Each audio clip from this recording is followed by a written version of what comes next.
नमस्कार, मैं हूं आपके साथ शिप्रा झा। न्यूज 18 स्पेशल में आज हम बात करेंगे नीट पेपर लीक कांड की। जैसे जैसे नीट मामले की जांच आगे बढ़ रही है, वैसे वैसे नए किरदार सामने आ रहे हैं और सबसे बड़ा सवाल ये उठता है कि जब भी किसी परीक्षा का पेपर लीक होता है तो पेपर लीक करने वाले का बिहार से ही क्यों कनेक्शन निकलता है। आपको बताएंगे कौन कौन सी परीक्षा का पेपर लीक होने में बिहार से सॉल्वर गैंग का नाम सामने आया है और साथ ही अब पेपर लीक कांड की आंच बिहार से निकलकर झारखंड और दूसरे प्रदेशों तक पहुंच गई है। इसके साथ ही आज आपको यह भी बताएंगे कैसे इस पूरे मामले को लेकर अब बिहार से लेकर दिल्ली तक सियासत तेज हो गई है।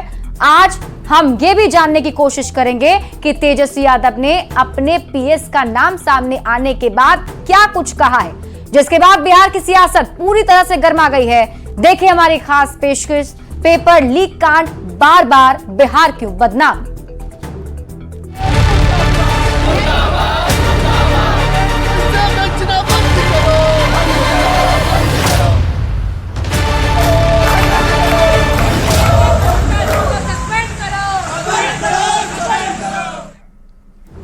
तो नीट पेपर लीक कांड की जांच जैसे जैसे आगे बढ़ रही है, हर एक दिन नए किरदार का खुलासा हो रहा है और इस पूरे मामले में अब तक 13 आरोपियों की गिरफ्तारी भी हो चुकी है और अब एक दूसरे मास्टरमाइंड का नाम भी सामने आ गया, जो कि नालंदा का रहने वाला है। हमारे इस रिपोर्ट में देखिए इस मामले में अब तक क्या क्या अपडेट सामने आया है। 5 मई 2024 नीट परीक्षा का आयोजन। 4 जून 2024 नीट परीक्षा का रिजल्ट घोषित।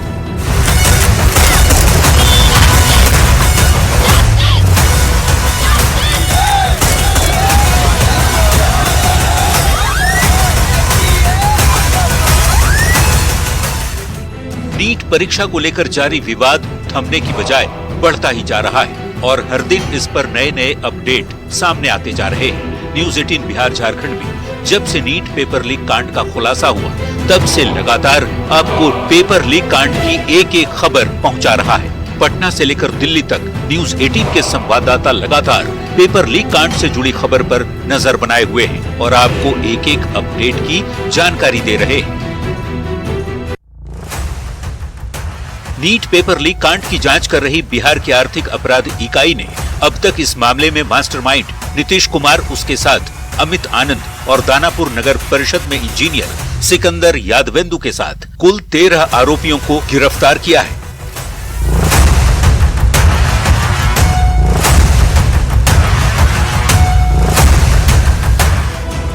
इन आरोपियों ने अपने गुनाह भी कबूल कर लिए हैं, जिसके बाद बिहार ईओयू के एडीजी नयर हसनैन खान ने दिल्ली में एनटीए के बड़े अधिकारियों के साथ मुलाकात भी की।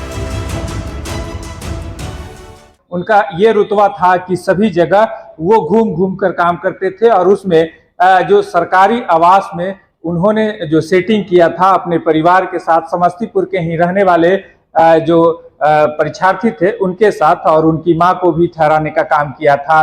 जो दानापुर का इलाका है, कई लड़कों को भी जो है उन्होंने अपने जाल में फंसाया था और उन्हें नीट पास कराने का वादा भी किया था और उसी में क्वेश्चन लीक की बात भी सामने आ रही है।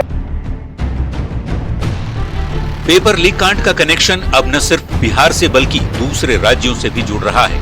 साथ ही जांच एजेंसी को अब इसमें एक और बड़ा क्लू मिला है। पटना नालंदा बॉर्डर से मिले हैं क्लू।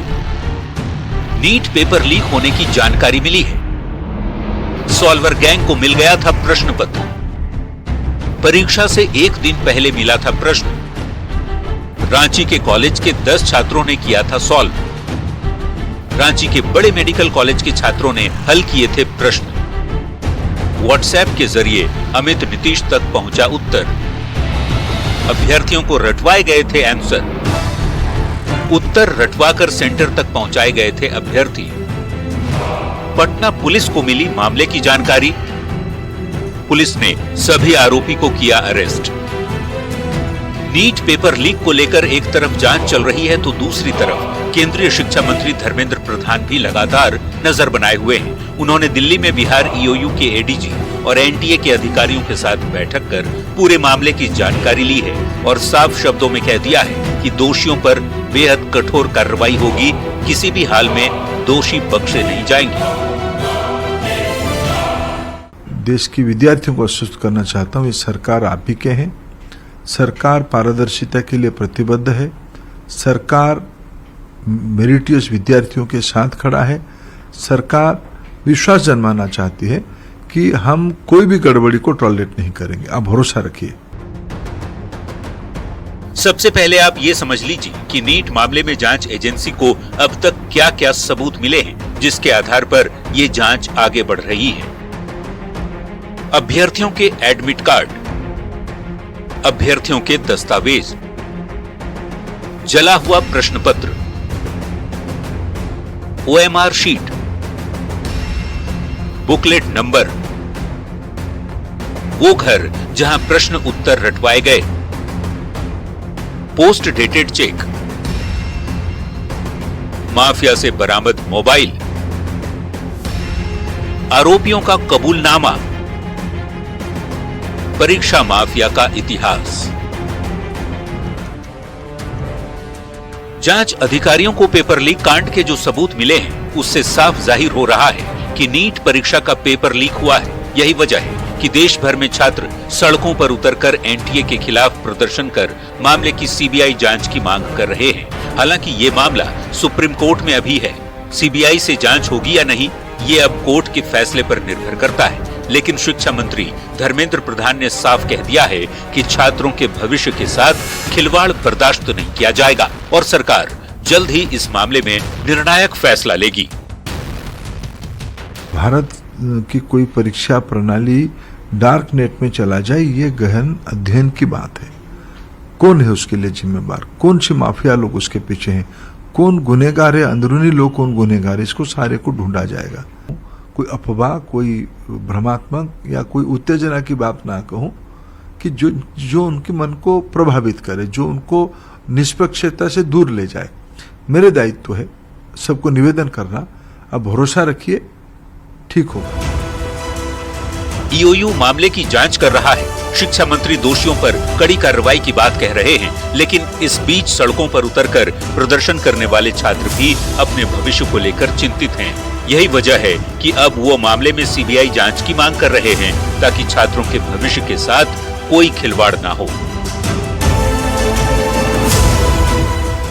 जाहिर है कि जांच एजेंसियां और सरकार अपना काम कर रही है, लेकिन जिस तरह से इस पेपर लीक के तार अलग अलग राज्यों से जुड़ते जा रहे हैं, उससे देख करके यही कहा जा सकता है कि अब तक जो जांच एजेंसियों ने गिरफ्तारियां की हैं, ये महज एक शुरुआत है। जैसे जैसे जांच आगे बढ़ेगी और कई चेहरे जो हैं वे बेनकाब होंगे। जांच में अब तक जो सामने आया है, उसके मुताबिक नीतीश कुमार को मास्टरमाइंड माना जा रहा है, जो पहले भी दूसरे पेपर लीक कांड में जेल जा चुका है। उसी ने नीट के पेपर भी आरोपी सिकंदर यादवेंदु को दिए और बाद में सिकंदर ने सारे अभ्यर्थियों को ये पेपर दे दिए।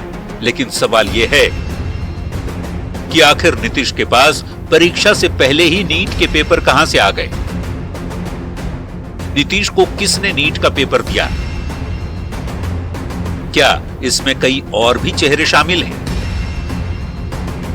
ये सवाल इसलिए उठ रहे हैं क्योंकि नीतीश कुमार न तो एनटीए का अधिकारी है, न ही वो किसी एग्जाम सेंटर का पर्यवेक्षक। तो फिर किसने उसे नीट का पेपर एग्जाम से एक दिन पहले ही दे दिया? इन तमाम सवालों के जवाब तभी मिलेंगे जब मामले की जांच आगे बढ़ेगी। बिहार ईओयू जिस मुस्तैदी के साथ मामले की जांच कर रही है, उससे ऐसा लग रहा है कि जल्द ही वो चेहरा भी बेनकाब होने वाला है जिसने पेपर को लीक किया। खुद शिक्षा मंत्री धर्मेंद्र प्रधान भी कह चुके हैं कि वो ईओयू की जांच से संतुष्ट हैं और जल्द ही इस मामले में मुख्य आरोपी की गिरफ्तारी होगी। Bureau report, news 18।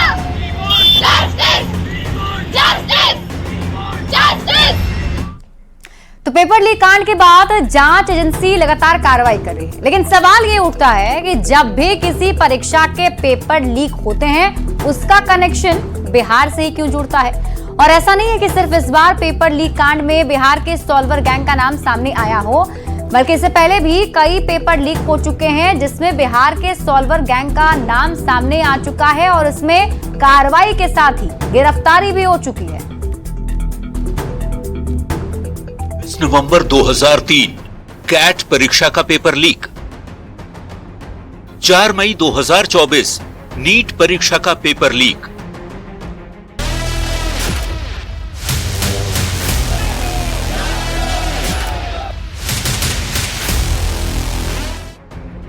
ये दोनों ही देश की प्रतिष्ठित परीक्षाओं में से एक है, जिसे पास करने के लिए अभ्यर्थी सालों की कड़ी मेहनत करते हैं। पूरे देश में लाखों अभ्यर्थी इस परीक्षा में शामिल होते हैं। वक्त बदला तो दौर 2003 का था और ये दौर 2024 का है, यानी कि 2 दशक का अंतर। वक्त बदला, व्यवस्थाएं बदली, कई सरकारें आई और गईं, लेकिन इन 2 दशक में यदि कुछ नहीं बदला तो वो है परीक्षा से पहले पेपर का लीक होना और पेपर लीक कराने वाले का बिहार से कनेक्शन। तब भी पेपर लीक होने के बाद परीक्षा कराने वाली एजेंसी पर सवाल उठे थे और अब भी परीक्षा लेने वाली एजेंसी सवालों के घेरे में है कि आखिर इतनी कड़ी सुरक्षा के बाद भी पेपर को लीक कैसे किया जाता है। आखिर इस पूरी व्यवस्था में लूप होल कहां है, जहां से बार बार पेपर लीक हो जाता है। लेकिन इन सब में एक बात जो कॉमन है वो ये कि तब भी पेपर लीक कराने वाला बिहार का रहने वाला था और आज 21 साल बाद नीट का पेपर लीक हुआ तो उसका भी मुख्य आरोपी बिहार का ही रहने वाला है। ये पहली बार नहीं है जब किसी परीक्षा के पेपर लीक का बिहार कनेक्शन सामने आया है। बीते कई सालों की बात कर लें तो दर्जनों ऐसे एग्जाम के पेपर लीक हुए हैं जिसमें आरोपी का किसी न किसी तरीके से बिहार से कनेक्शन मिला है और गिरफ्तारियां भी हुई हैं। इसी से आप अंदाजा लगा सकते हैं कि बिहार में सॉल्वर गैंग की जड़ें कितनी मजबूत हैं। हम ऐसा क्यों कह रहे हैं कि बिहार में एक बड़ा सॉल्वर गैंग पिछले 2 दशक से ज्यादा वक्त से सक्रिय है? ये जानने के लिए आपको कुछ आंकड़े दिखाते हैं जिससे आपको ये पता चलेगा कि किन किन परीक्षाओं के पेपर लीक कराने का कनेक्शन बिहार से है। जून 2024 नीट परीक्षा का पेपर लीक। मार्च 2024 बिहार शिक्षक भर्ती परीक्षा 3। अक्टूबर 2023 पुलिस सिपाही भर्ती परीक्षा। अगस्त 2023 अमीन भर्ती परीक्षा। मई 2022 बीपीएससी 67वीं प्रारंभिक परीक्षा। फरवरी 2022 उत्पाद विभाग भर्ती परीक्षा। मार्च 2021 अग्निशमन सेवा भर्ती परीक्षा। जनवरी 2021 बिहार सिपाही भर्ती परीक्षा।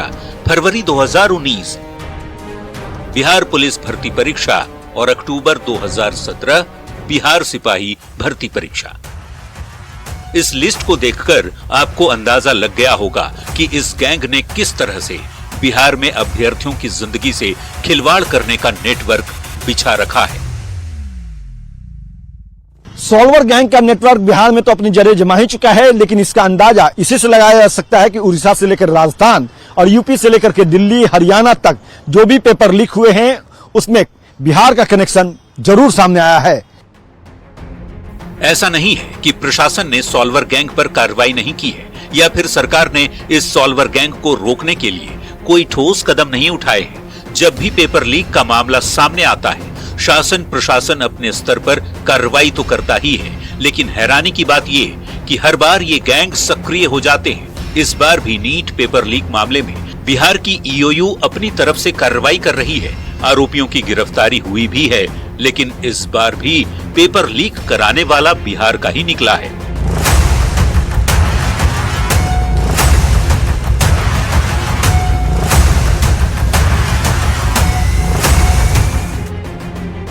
Bureau report, news 18।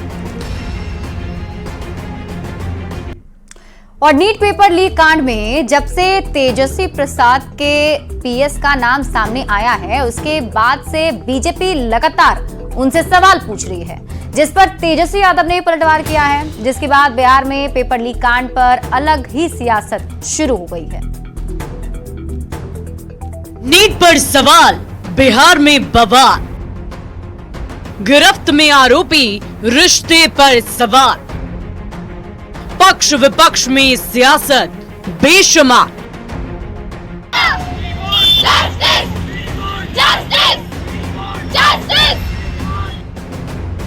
NEET paper leak कांड में कई आरोपी गिरफ्तार हो चुके हैं। जैसे जैसे जांच आगे बढ़ रही है वैसे वैसे नए नए किरदार सामने आ रहे हैं। दूसरी तरफ सड़कों पर छात्रों का प्रदर्शन लगातार जारी है।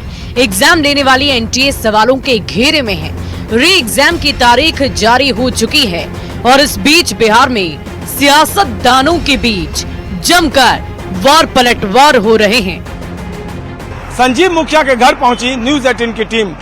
पेपर लीक कांड का संजीव मुखिया मास्टरमाइंड है। संजीव मुखिया को लुटन मुखिया के नाम से भी लोग जानते हैं। संजीव मुखिया सॉल्वर गैंग का एक बड़ा नाम है।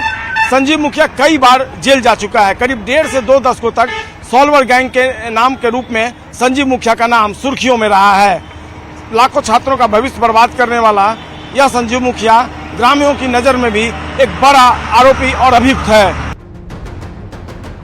2 दिन पहले तक पेपर लीक कांड की जांच कर रही ईओयू की तरफ सबकी निगाहें थी, लेकिन इस मामले पर सियासत तब शुरू हुई जब आरोपी सिकंदर यादवेंदु और तेजस्वी यादव के पीएस प्रीतम के बीच व्हाट्सएप चैट सामने आ गया है। खुद बिहार के डिप्टी सीएम विजय सिन्हा ने इस चैट को मीडिया के सामने दिखाया, जिसके बाद बिहार में सियासी घमासान मच गया है कि 1 मई को तेजस्वी यादव के आप सचिव प्रीतम कुमार के मोबाइल नंबर 7488061813 से रात्रि 9:07 में पथ निर्माण विभाग में कार्यरत प्रदीप कुमार के मोबाइल नंबर 9430469924 पर NHI गेस्ट हाउस में सिकंदर कुमार यादवेंदु के लिए कमरे की बुकिंग कराने के लिए फोन आया था।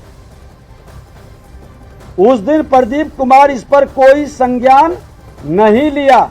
इन दोनों ने लीक करके दिया है कि पहला दिन हमने इग्नोर किया। ये प्रीतम कुमार यहीं पर पीएस थे जब ये मंत्री विभाग के थे तेजस्वी यादव जी और इसीलिए वो मंत्री शब्द का वहां उपयोग करवा लिए। दोनों का पत्र है, दोनों ने लिख के दिया है कि ये पहला दिन हमने इग्नोर किया, दूसरा दिन फिर फोन 2-3 बार किए तो हमने उसको बोल दिया बुक करने के लिए। लेकिन मजे की बात है कि आवंटन लेटर नहीं निकला। इस खुलासे के बाद बिहार के सत्ता पक्ष की ओर से तेजस्वी यादव पर लगातार हमले होने लगे। डिप्टी सीएम सम्राट चौधरी ने भी तेजस्वी यादव को आड़े हाथों लिया और इस पर सफाई देने की बात कह दी कि इसकी जांच प्रक्रिया चल रही है और राष्ट्रीय जनता दल को जवाब देना चाहिए। जो प्रश्न कल डिप्टी सीएम विजय सिन्हा जी ने उठाया उसका जवाब देना चाहिए। इधर तेजस्वी यादव के ऊपर उठ रहे सवालों से आरजेडी के अंदर हड़कंप मच गया है, जिसके बाद आरजेडी ने भी एक फोटो सोशल मीडिया पर पोस्ट कर दी। इस सियासी बयानबाजी को और हवा दे दी, जिसमें गिरफ्तार मास्टरमाइंड नीतीश कुमार के साथी अमित आनंद और सम्राट चौधरी एक साथ नजर आ रहे हैं। हालांकि इस पूरे मामले पर तेजस्वी यादव का भी बयान सामने आया, जिसमें उन्होंने कहा कि अगर उनका पीएस इस मामले में शामिल है तो जांच एजेंसी को कार्रवाई करनी चाहिए। उन्हें इससे कोई दिक्कत नहीं है। हम हर सवाल का जवाब देने के लिए बिल्कुल तैयार हैं। आज इसमें सरकार उनकी, केंद्र में सरकार उनकी, जांच एजेंसियां उनकी। हम ही कहते हैं मुख्यमंत्री जी को बुला ले मेरे साइड को, अरे चाहे पीए हो पीएस हो कोई हो, बुला करके पूछताछ कर ले कोई अगर बात है तो। लेकिन जो उप मुख्यमंत्री लोग जो सवाल उठा रहे हैं, ईओयू तो आज तक कहा नहीं है इस बात को लेकर के। इनको तो रिपोर्ट करता है नहीं, ये तो बिना ज्ञान है, इन लोगों को ज्ञान नहीं है। जब मई में जब अरेस्टिंग हुआ था तब से हम लोग आवाज़ उठा रहे हैं भाई कि कार्रवाई करनी चाहिए। जिस इंजीनियर की बात कर रहे हैं 21 में यही लोग अर्बन डेवलपमेंट में लाए थे जल संसाधन से। थोड़ा ज्ञान प्राप्त कर लेना चाहिए इन लोगों को। ये लोग जो किंगपिंग जो है पेपर लीक के, उन लोगों से इशू को डाइवर्ट करना चाहते हैं। तेजस्वी यादव के बयान के बाद आरजेडी सांसद मनोज झा ने इस पूरे मामले पर क्या कुछ कहा, ये भी सुन लीजिए। आपने नेट की परीक्षा कल कैंसिल की सुना होगा। 25 लाख छात्र नीट से प्रभावित हुए, वो परीक्षा कैंसिल होनी चाहिए। ये सीधा सा सवाल है। इसमें तेजस्वी यादव का नाम घुसेरने की कोशिश करना, ये उनका अल्प ज्ञान भी दर्शाता है। आप पूरी बात तो मेरी सुन लीजिए। ये अनफिट लोग हैं, सरकार नाम की कोई चीज नहीं है बिहार में, समझ गए? ऐसे लोग अगर इस प्रकार की चीज बोले, यादव, कुशवाहा, मुसलमान, पिछड़ा, अत्यंत पिछड़ा, सरकार में रहने लायक, संविधान की शपथ लेते हो। नीट पेपर लीक कांड में तेजस्वी प्रसाद के बीएस का नाम सामने आने के बाद विजय सिन्हा लगातार आरजेडी पर हमलावर हैं। इस बार उन्होंने मनोज झा के बयान का जवाब देते हुए एक बार फिर तेजस्वी प्रसाद को आड़े हाथों ले लिया।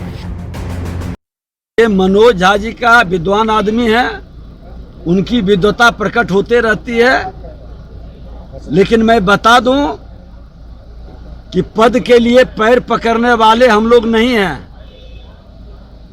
हम लोग सम्मान के लिए स्वाभिमान छोड़ने वाले नहीं हैं, और सामाजिक ताना बाना में जातीय उन्माद पैदा करने की मानसिकता जिस राजद के गोद में बैठकर वो ग्रहण किए हैं, उससे मुक्त हो जाएं। बंधुआ मजदूरी करने वाले लोग न समाज के हितैषी हैं न राष्ट्र के हितैषी हैं। सच को स्वीकारने की ताकत रखें। पेपर लीक कांड पर सिर्फ बिहार में सियासत नहीं हो रही है, बल्कि इसको लेकर कांग्रेस ने दिल्ली की सड़कों पर उतरकर प्रदर्शन किया और एनडीए के साथ सरकार को भी घेरा, जिस पर बीजेपी के राष्ट्रीय प्रवक्ता सुधांशु त्रिवेदी ने कहा कि विपक्ष खुद को सुप्रीम कोर्ट से भी ज्यादा बड़ा साबित करने की कोशिश कर रहा है, जबकि हम छात्रों के साथ खड़े हैं और किसी भी छात्र के साथ अन्याय नहीं होने देंगे। मत करिए। सरकार की तरफ से हम जब पुनः इस विषय को रेखांकित करना चाहते हैं कि हम पूरी संवेदनशीलता के साथ, सतर्कता के साथ, एक भी छात्र के भविष्य के साथ खिलवाड़ नहीं होने देंगे और सभी छात्रों को समुचित न्याय भी सुनिश्चित करेंगे। जिस तरह से पेपर लीक कांड में हर दिन नए खुलासे हो रहे हैं और हर दिन एक नया किरदार सामने आ रहा है, उससे बिहार से लेकर दिल्ली तक शुरू हुई ये सियासत फिलहाल खत्म होती नजर नहीं आ रही है। Bureau report, news 18। और फिलहाल इस बुलेटिन में अभी के लिए बस इतना ही। आप देखते रहिए न्यूज़ 18 बिहार झारखंड।